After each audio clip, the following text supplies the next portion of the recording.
1,000 stocks in my head. One goal in mind, to try to make you mad money. You can't afford to miss it.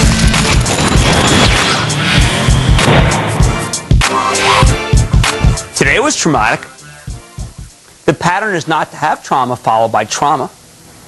Shouldn't be down as much tomorrow. Should bounce on Monday.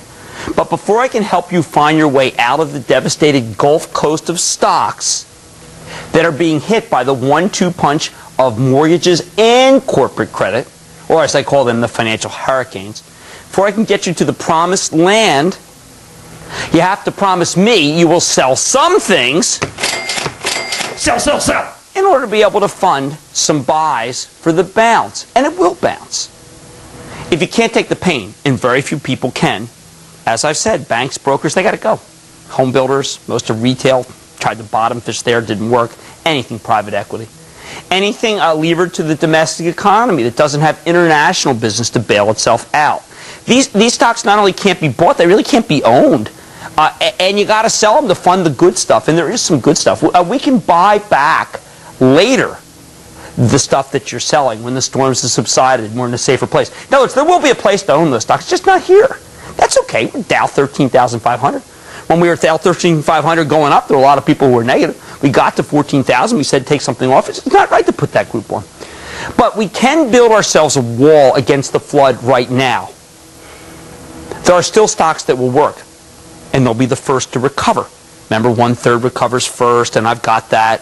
But mark my words, don't buy if you haven't done any of the profit taking or if you're still in those other stocks. The Corden group, the group that I've been telling you over and over again is no good. That would be undisguised piggishness. We all know how that turns out. Now look, after all the misery of today's sell-off, I know you're all desperate to know what will work going forward, what's right to buy right now, and there are things right now. I really don't blame you. I'm going to give you my emergency game plan right now. And when I say right now, I mean there's a lot of stuff trading after the market, like Riverbed, which I recommended yesterday, up really nicely. I mean, there's stuff working. Crocs up 8, so I'm not oblivious. It's just there's not that much working. You have to understand that the game is not all about buying.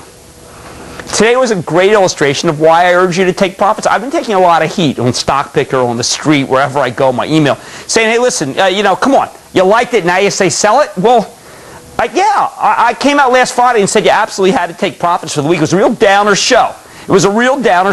And I couldn't stand myself that I had to do it because you know how much I like to be upbeat. But remember what I said. I told you that Louise Kramer, my late mom, would say after the big wins, it's time to leave the casino and go buy a sweater. I invoked my mom. Now, if you haven't left yet, you can still buy a t-shirt.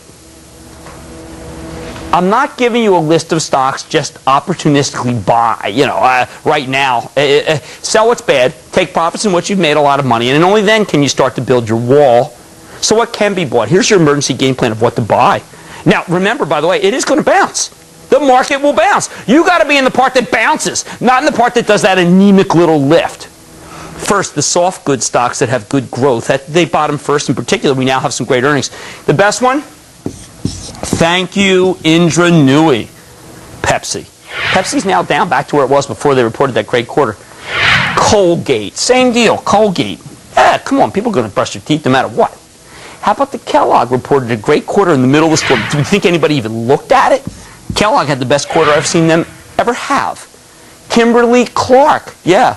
Go blow your nose. People always do. Amazing thing. They don't use their sleeves even now.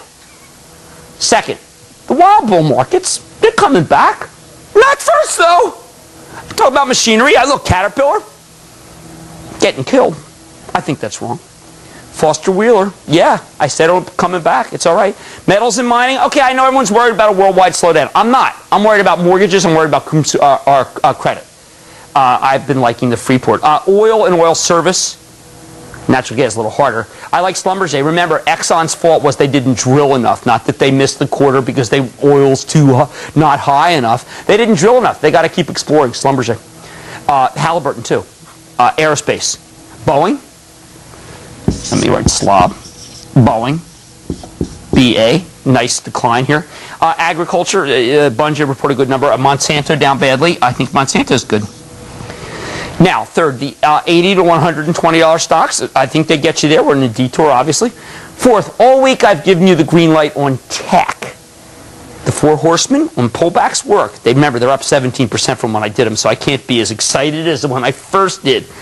Just to go over some that what I've been saying, I think Dell is right. I own Hewlett-Packard for my ActionAlertsPlus.com, my capital trust, which is, by the way, very long-term oriented. You know I like Cisco. Okay? It's a telco equipment applier. And SpaceWorks, too. Fifth, I'll give you healthcare. Drug companies reported pretty good numbers. The one I like, Goldman Sachs raised numbers for today. I like Celgene. I can't blame if you buy some Merck. Cost containment plays, it's Medco Health. Some of the diagnostics, I like buying some of those.